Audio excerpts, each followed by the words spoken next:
Bismillahirrahmanirrahim. Alhamdulillahirabbil alamin wassalatu wassalamu ala Rasulillah sayyidil mursalin wa ala alihi wa sahbihi ajma'in. Amma ba'd. Allahumma anfa'na bima 'allamtana wa 'allimna ma yanfa'una wa anfa'na bima 'allamtana wa zidna 'ilman wa 'amalan mutaqabbalan ya arhamar rahimin. Rabbi shrah li sadri wa yassir li amri wahlul 'uqdatam min lisani yafqahu qawli. Hadirin hadirat ayyuhal ikhwan wal akhwat fillah rahimakumullah.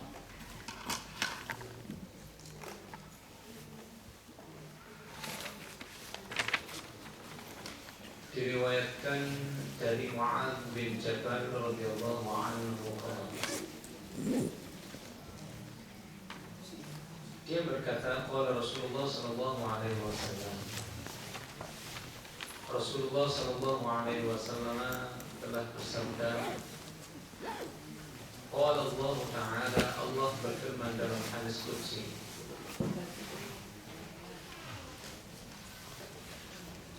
wajabat mahabbati lil mutahabbina fiyya.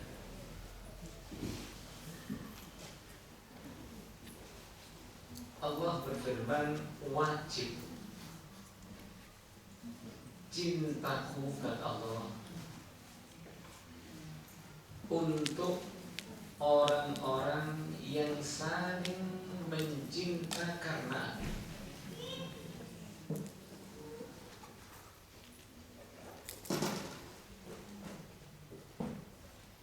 Allah mewajibkan cintanya, artinya Allah menetapkan cintanya untuk diberikan kepada hamba yang mau satu dengan yang lainnya mencinta karena aku, karena Allah Subhanahu wa ta'ala. Walil mutajalisina fiyya, dan orang-orang yang mau menghadiri majelis yang semata-mata hadirnya di majelis itu adalah karena aku, ya Allah.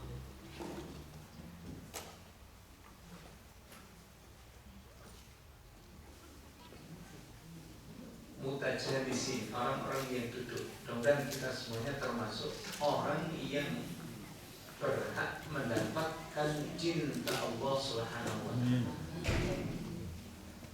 karena dapat dibuktikan dengan keistiqomahan kita berada di majelis ini adalah karena Allah Subhanahu wa ta'ala. Walil mutazawirina fiyya, dan orang-orang yang saling mengunjungi karena aku. Ziarah mutazawirina fiyya. Kemudian yang keempat, walil mutabadzirina fiyya, dan karena atau aku sediakan kata Allah Subhanahu wa ta'ala cintaku ini untuk orang-orang yang saling memberi karena aku, kata Allah Subhanahu wa ta'ala. Dan insya Allah semuanya ada pada kita, tidak? Buktinya apa? Yang pertama kita bisa melihat kata Allah Subhanahu wa ta'ala, wajib cintaku aku berikan kepada orang-orang yang saling mencinta karena aku.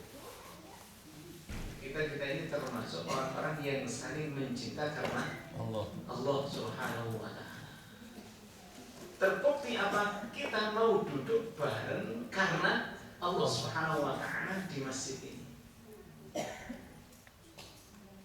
Kemudian yang ketiga, tanda-tanda yang ada pada diri kita adalah kita adalah saling mengunjungi satu dengan yang lainnya. Dan insya Allah sudah otomatis ya, kita saling mengunjungi ini dengan ada dengan keberadaan kita di majelis satu dengan yang lainnya bisa saling silaturahim, saling ketemu. Itu namanya ziarah. Lebih-lebih nanti insya Allah sebentar lagi di hari raya, saling ketemu di rumah.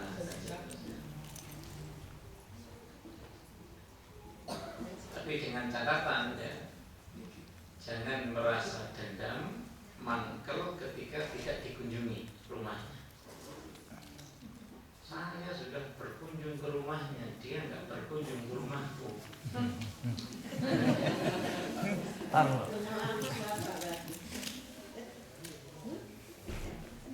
Tidak seperti itu. Yang dimaksud dengan saling mengunjungi itu memang ya, kita mengunjungi saudara kita itu karena Allah, bukan karena ingin membalas kunjungan orang yang pernah mengunjungi rumah kita, ya kan? Karena kalau mau menghabiskan hari kunjungan hanya dibatasi hari raya saja nggak cukup, ya kan?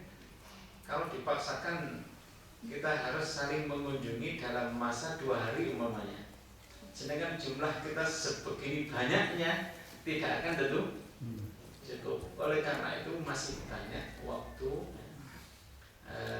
yang bisa kita gunakan untuk berkunjung. Mungkin hari raya nanti yang siap dikunjungi terlebih dahulu adalah yang hidangannya lebih banyak. Yang siap dikunjungi orang banyak. Nanti kalau di luar hari lebaran kan meskipun hidangannya nggak terlalu banyak kan wajar-wajar saja kan.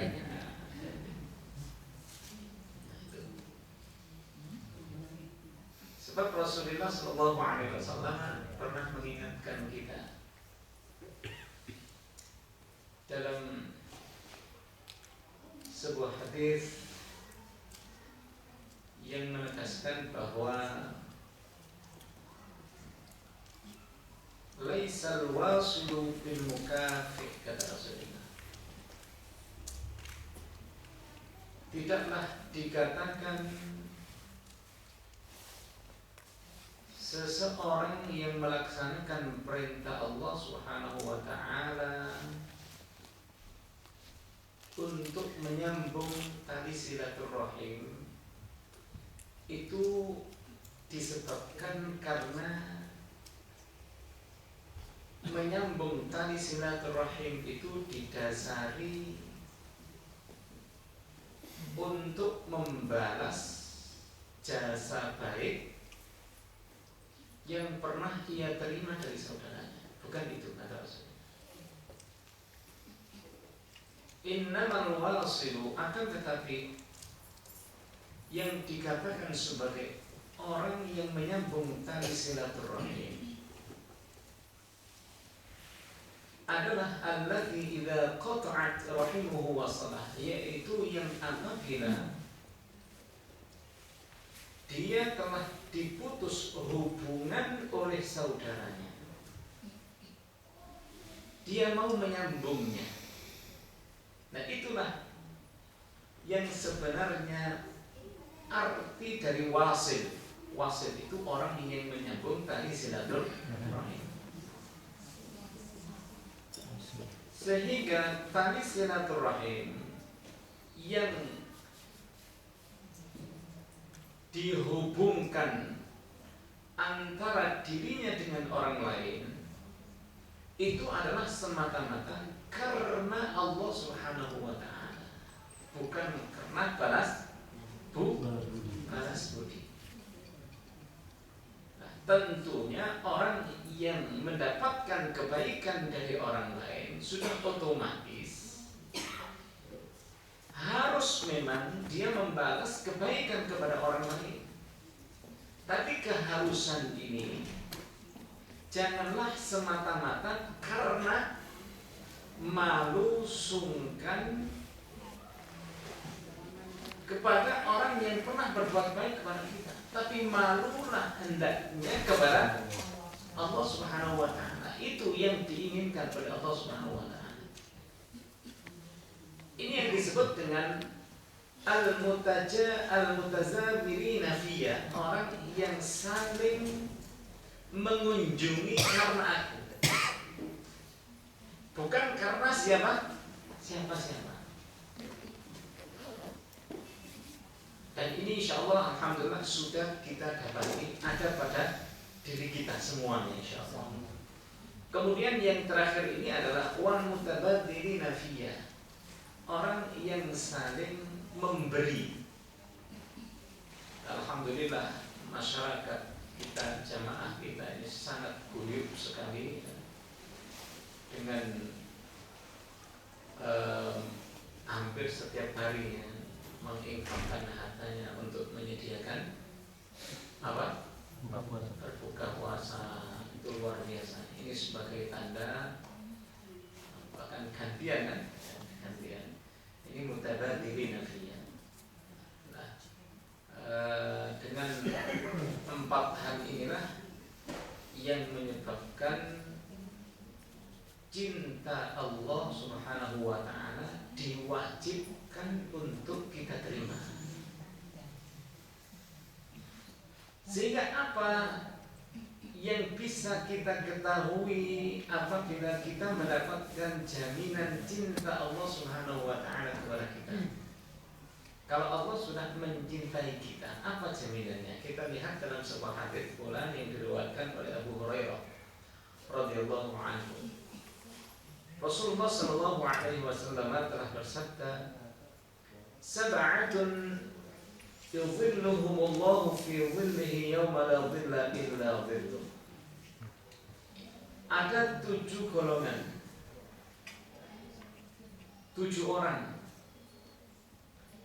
yang akan mendapatkan naungan Allah. Dia mendapatkan perlindungan dari Allah Subhanahu wa taala, khususnya pada hari kiamat nanti yang tidak ada naungan dan perlindungan kecuali hanya naungan Allah. Kalau di dunia ini kan kita masih diberi kesempatan oleh Allah Subhanahu wa taala untuk berteduh, bernaung pada sesuatu, ya kan? Rumah, kalau rumah kita nggak ada, rumah orang lain, rumah teman dan seterusnya. Ini di dunia masih diberi kesempatan kita oleh Allah Subhanahu wa taala untuk menikmati naungan yang ada yang sifatnya sementara. Tapi kalau pada hari kiamat nanti Allah jelaskan tidak ada naungan lagi pada hari kiamat nanti kecuali hanya naungan Allah. Dan naungan Allah Subhanahu wa taala ini hanya disediakan oleh Allah untuk 7 golongan, atau untuk orang yang memiliki kebaikan-kebaikan 7. Apa itu? Yang pertama adalah imamun adilun, yaitu seorang imam yang adil. Artinya tak seorang pun di antara kita apabila diangkat oleh umat menjadi imam kecuali kita harus berbuat adil. Dan kita hanya bisa berbuat adil, bisa menegakkan keadilan jika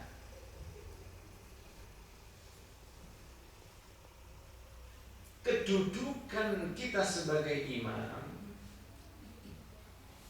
itu didasari dengan Al-Quranul Karim dan Sunnah Rasul yang dijadikan sebagai pedoman dalam hidupnya.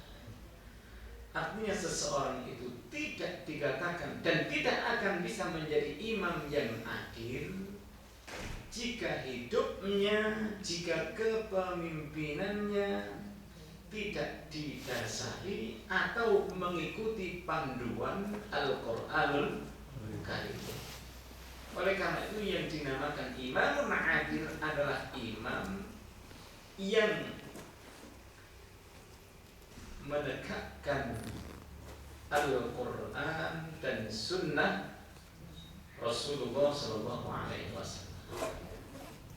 Yang kedua, wasyabun nasya'a fi ibadatillah. Yang kedua yang akan mendapatkan naungan Allah adalah pemuda atau pemudi yang tumbuh kembangnya, untuk berada di jalan Allah Subhanahu wa taala. Artinya dia mulai kecil, dewasa, dia terus mendapatkan bimbingan dari orang tua atau dari lingkungan yang mengarahkan dia, membimbing dia berada dalam ketaatan kepada Allah Subhanahu wa taala. Nah, orang yang tumbuh kembang berada dalam ibadah kepada Allah Subhanahu wa taala, kemudian mati sebelum tua, dia meninggal sebelum tua, ini termasuk orang atau pemuda-pemudi yang mendapatkan jaminan berada dalam naungan Allah pada hari kiamat nanti. Kemudian yang ketiga, warajulun,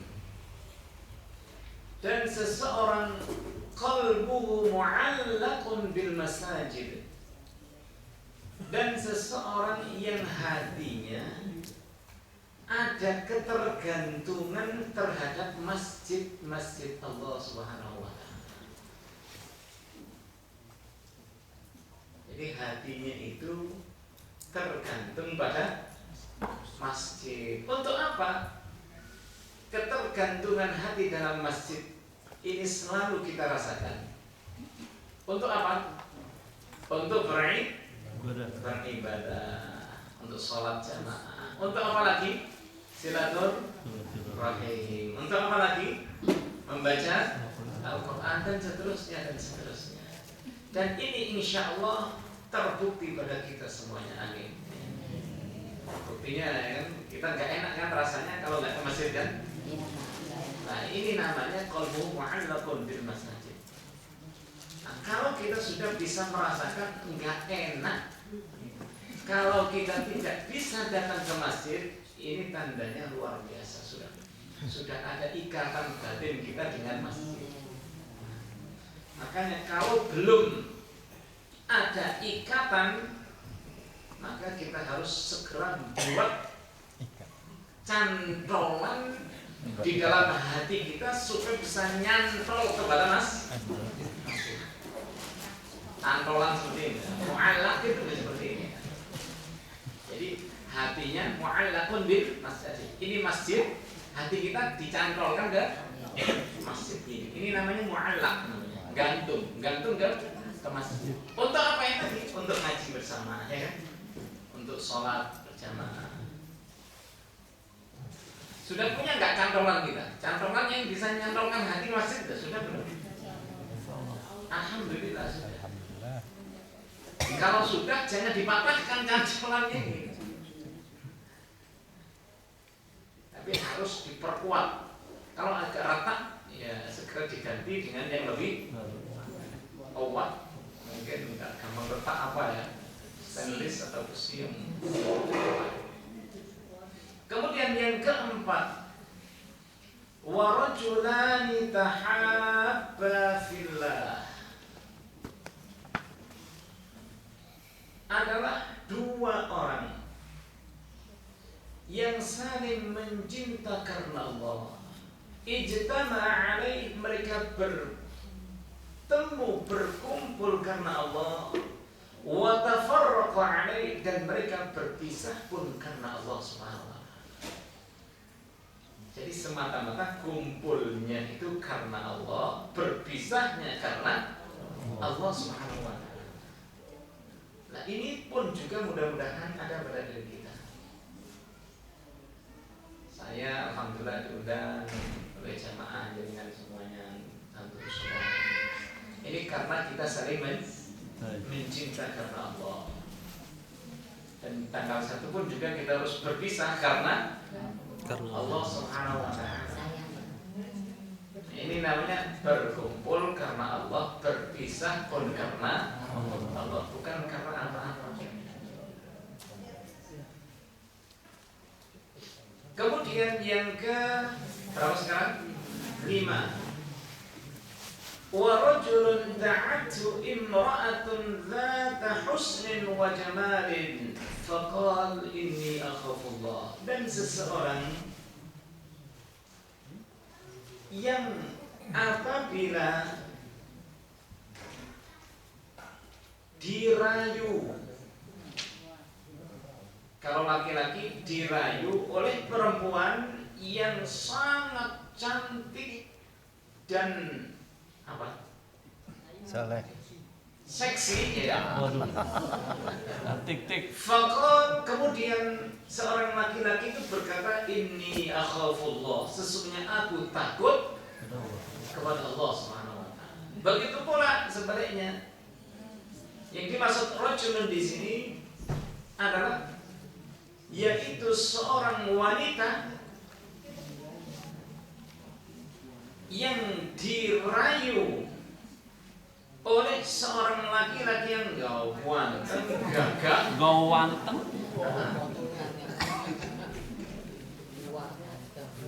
senjata rayuan semuanya keluar. Maka kemudian senjata yang macam-macam itu cukup ditolak dengan inni akhafullah, sesungguhnya aku takut kepada Allah Subhanahu wa taala. Nah, orang ini yang termasuk mendapatkan naungan Allah dari Allah Subhanahu wa taala. Kalau gampang tergoda, gampang loyo, ya kan? Maka harapan untuk mendapatkan naungan Allah Subhanahu wa taala sangat-sangat jauh. Kemudian sekarang yang berapa? Ke-6. Wa rajulun tasaddaqa bi sadaqatin fa akhfaha hatta la ta'lama shimaluhu ma tunfiqu yaminuhu. Yaitu seseorang yang menyedekahkan sebagian hartanya, kemudian sedekahnya itu dirahasiakan sehingga tangan kirinya tidak mengetahui apa yang diinfakkan oleh tangan kanannya. Ini artinya Rasulullah mengisyaratkan orang yang luar biasa mendapatkan jaminan naungan Allah, surga Allah Subhanahu wa taala adalah orang yang semata-mata menyedekahkan hartanya karena Allah, ikhlas lillahi ta'ala, enggak ngundat-ngundat atau enggak perhitungan, waduh tak sedekahkan segini yang kemarin, ini jadi berkurang uang saya, jadi berkurang, dulu 100 aduh jadi 900 padahal dulu 1000. Itu maksudnya ya. Artinya dilupakan sudah. Apa yang dikeluarkan sudah nggak perlu dipikirin, nggak perlu dilihat lagi. Sebagaimana kita mengeluarkan kuning-kuning di WC itu, mau kita lihat, aduh 3 yang keluar banyak. Emannya ya nggak boleh eman gitu. Ya sama ini hak ya kan.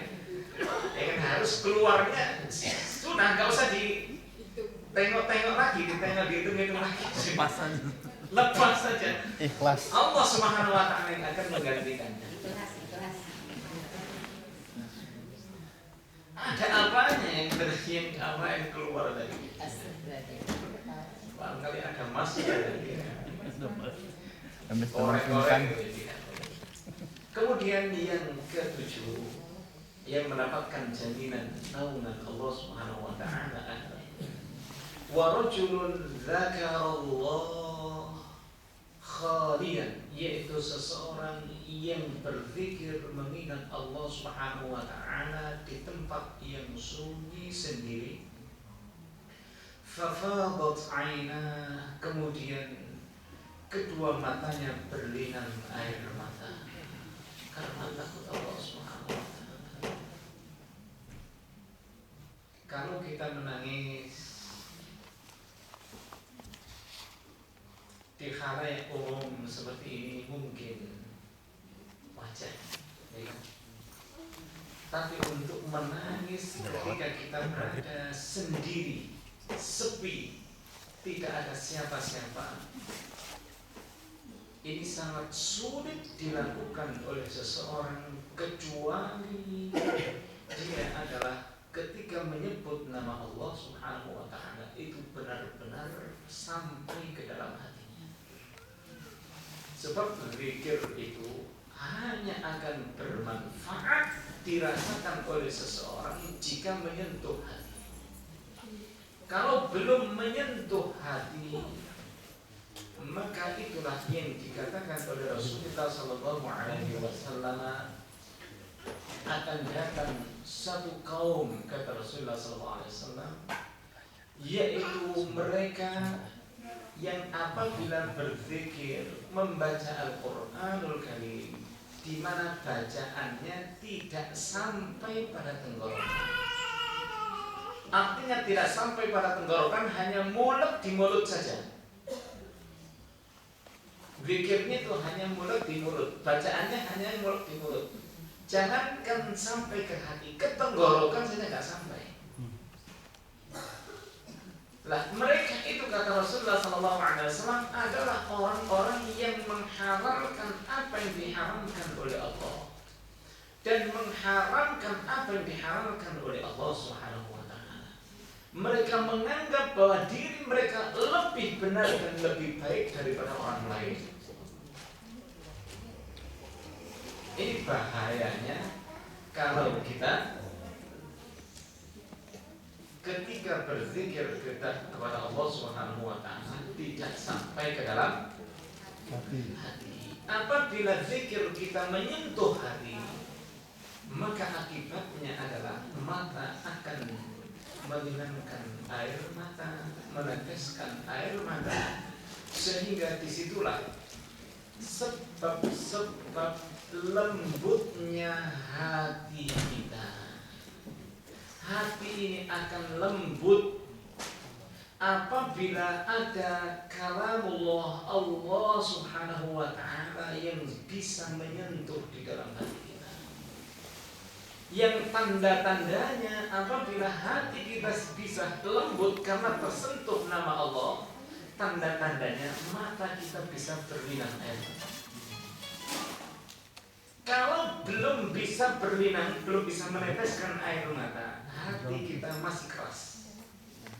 Oleh karena itu berusahalah kita untuk meresapi, menghayati keagungan nama Allah yang kita sebut dan yang kita ingat di saat kita berada di tempat yang sepi sendiri. Oleh karena itu mari kita coba nanti malam. Begitu masuk kamar kan sendiri kan? Nah itu coba berpikir kepada Allah Subhanahu wa ta'ala. Kalau bisa meneteskan air mata, itulah tandanya bahwa hati kita sudah lembut karena nama Allah Subhanahu wa ta'ala menyentuh hati kita. Kalau hati kita sudah bisa lembut, maka kita akan punya